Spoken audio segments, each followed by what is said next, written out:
ISKCON में प्रभुपाद जी ने जब सोसाइटी बनाई तो इसका नाम रखना चाहते थे अंतरराष्ट्रीय, हाँ लोग बोल रहे थे भगवान संघ, भगवान भावनामृत संघ, गॉड कॉन्शियस सोसाइटी। प्रभुपाद ने कहा नो, गॉड इज कृष्णा, है ना। और प्रभुपाद जी ने ये जो नाम है हमारे आचार्यों से ही लिया, इस्कॉन का नाम हमारे आचार्यों ने इसको पहले ही दे दिया था, वैष्णव कृष्ण भावनामृत संघ, है ना।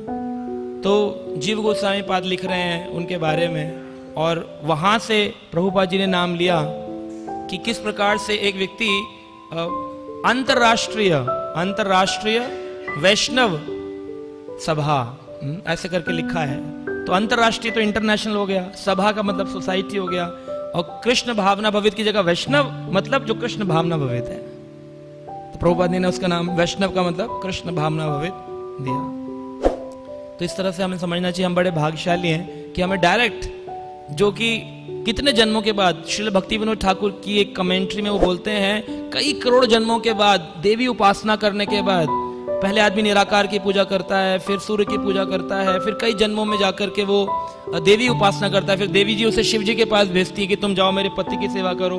फिर शिव जी की उपासना करने के बाद शिव जी कहते तुम मेरे प्रभु, है ना, भगवान की पूजा करो। तब जाके व्यक्ति कई जन्मों के बाद, कई जन्मों में भजन करने के बाद भगवान तक पहुंचता है, और उसके कई जन्मों के बाद हरि नाम के भजन तक पहुंचता है। तो हम श्रील प्रभुपाद जी के आभारी हैं कि उनके कारण डायरेक्ट लिफ्ट मिल रही है कि 0 ग्राउंड फ्लोर पे खड़े होके 10वें माले का बटन दबाओ, बिना किसी सीढ़ी के सीधा ऊपर पहुंच जाओ। ये केवल प्रभुपाद जी ने किया है, पूरे विश्व को कृष्ण भक्ति प्रदान करी है, जो कि बड़े जन्मों के बाद, कई जन्मों के अथक प्रयास के बाद, बहुत शुद्धिकरण के बाद व्यक्ति को मिलती है। ऐसे ही मेरे जैसे लोगों को कृष्ण भक्ति करने का मौका मिल रहा है, केवल और केवल वैष्णव प्रभुपाद जी की कृपा है।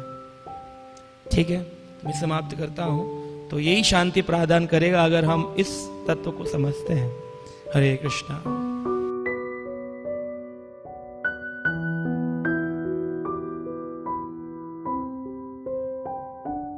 Subscribe now and press the bell icon.